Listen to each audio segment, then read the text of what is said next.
Good morning mga kababayan, at nandito tayo ngayon sa Kidapawan City. Ayan, so tutulong nga tayo dito ng mga 2 araw lang siguro, para mapurma na po ito dito at makabalik na po tayo sa PB House sa susunod na araw. So ngayon dito muna ako gagawa mga kababayan ng mga ilang araw. So sunod lang po kayo sa video ngayong araw mga kababayan.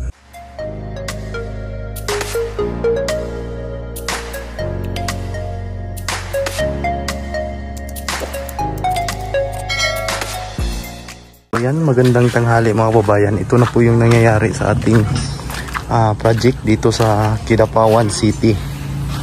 So ayan, at naitayo na yung mga columns.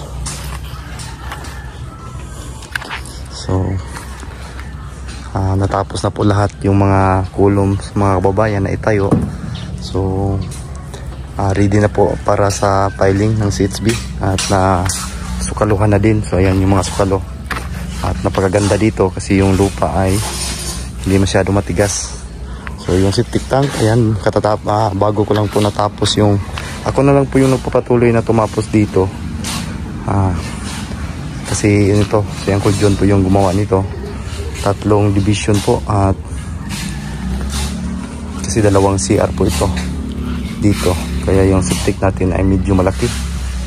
So malaki yung septic tank mga kababayan. So dito bali half lang po ito mga kababayan, half concrete at half cladding. So mamaya tapos na may mananghalian, magsisimula na po akong sintada dito na side. So ito po ay bahay ni Ma'am Yasmin, isang OFW ng Jeddah. So siya po ay kababayan nating Muslim, dito nakatira sa Kidapawan City. So ayan, sa ating mga viewers dyan malapit-lapit lang na gustong magpatayo ng bahay, ayan, wag lang po kayong mahiya na kontakin ako mga kababayan, kasi handa po tayong gagawa. So ayan, at 4 lang kami dito ngayon. Ayan yung taga rito, yung isang helper na yan, at sila Uncle Junior, at yung kanyang anak si Janjan. So hanggang bukas ako dito kasi babalik ako doon sa PB Team House para tapusin yon doon, kasi ano na lang yun, matatapos ni Gino ngayon yung pag-asintala doon, kasi 3 patong na lang po yun mga kababayan. So madali na lang po yun.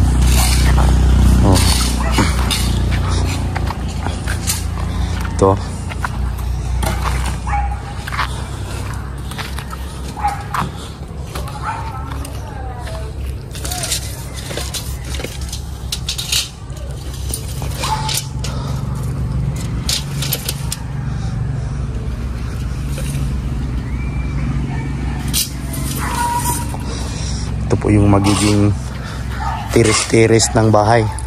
2 meters by 6 meters po ang haba, 2 meters yung lapad. So malaki na din to pag natapos na to. Medyo may kalakihan din to mga kababayan. So 15 lang sa standard. So daming lemongrass dito, ma'am. So napakaganda dito kasi may bakod na. So ito po yung bahay. Bali ang sukat ng bahay na ito mga kababayan is 8 meters by 9 meters. Kasali na po itong tiris. So ang kabuuan lang, maliban sa tiris, hindi kasali ang tiris, is 6 meters by 9 meters lang po. Malaking bahay na po ito mga kababayan, at 3 kwarto po ito. Bali ang sukat ng kwarto nito is nasa 3 by 3 meters. So itong isang kwarto, ang pangatlong kwarto ay maliit lang po ito. So ang isang kwarto doon, ang pinto sa CR ay nasa loob ng kwarto. So bali master bedroom po yung isa. Doon po yung kwarto ni Ma'am Yasmin, yung may-ari na nagpapatayo dito. At maraming salamat din kay Ma'am Yasmin na nagtiwala sa atin. So yun lang mga kababayan, at manood kayo sa mga gagawin natin mamaya dito. Na-update.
So ayan sila Ma'am Yasmin. So yung araw patuloy tayo sa pagtrabaho.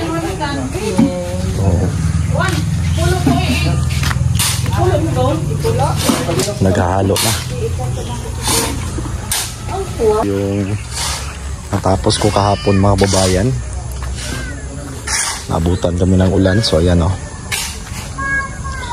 ito po yung natapos ko. Ito po yung magiging floor level. So dito na naman ako ngayon. Ito, ayan, tapos na po itong nabuhusan. Ayan, yan po yung gagawin ko ngayon. Dito na naman aside kasi ito tapos na po ito.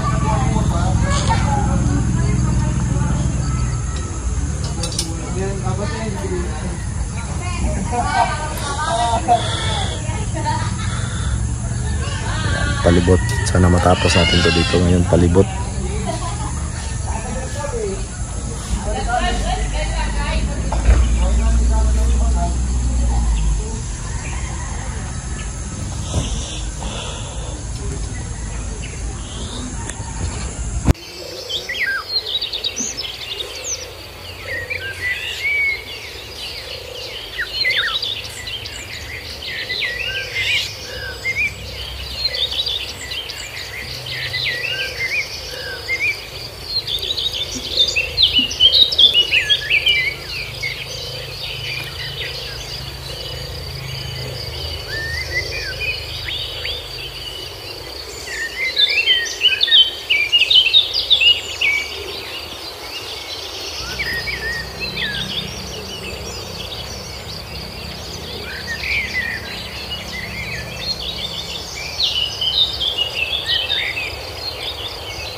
Ng hapon mga kababayan, so napakalaki yung ulan oh.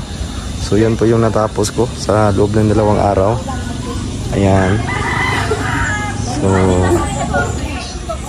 yan po yung natapos natin. Matatapos ko na sana ito bukas kung hindi lang ako alis, kasi babalik ako sa PB House mga kababayan para ipagpatuloy yung gawain doon. So wala tayong ibang mahanap sa ngayon.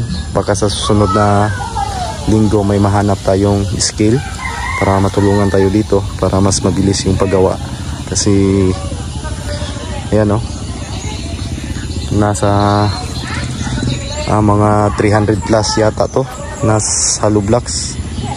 So yan, ito po yung bahay ni Ma'am Yasmin ng OFW ng Jeddah. So nagtiwala po siya sa atin sa paggawa dito mga kababayan. So yan po yung nangyayari. So lagi kasi umulan dito, hindi tayo makapagtrabaho ng maayos. Ayan o, mabuti at hindi umulan ng maaga. Ayan, so lapit na lang po. Ito po yung magiging isang kwarto dito at doon. So magiging 3 po yung kwarto. Itong kinatatayuan ko ay isang kwarto din po ito na hindi masyadong maliit, tamang tama lang po siya. Pero 3 kwarto po ang bahay na ito. So yun na, ayusin tech, tapos na po. Kulang na lang po yan is takpan. So yan. So maraming salamat mga kababayan sa lagi niyong panonood at pagsuporta ng aking channel. So maraming salamat talaga sa inyong mga kababayan, sa hindi niyo pag-skip ng ads. Malaking tulong na din para sa aking channel. So dagdag natin mga kababayan sa ating kinikita bawat araw. So kahit hindi masyado malaki, maraming salamat talaga sa inyo. Dahil po sa inyo mga kababayan ay nagkaroon tayo ng revenue sa ating YouTube. So thank you so much, at bukas ay babalik na po ako doon sa TV House. So maraming salamat mga kababayan, at God bless po at amping mo tanan. So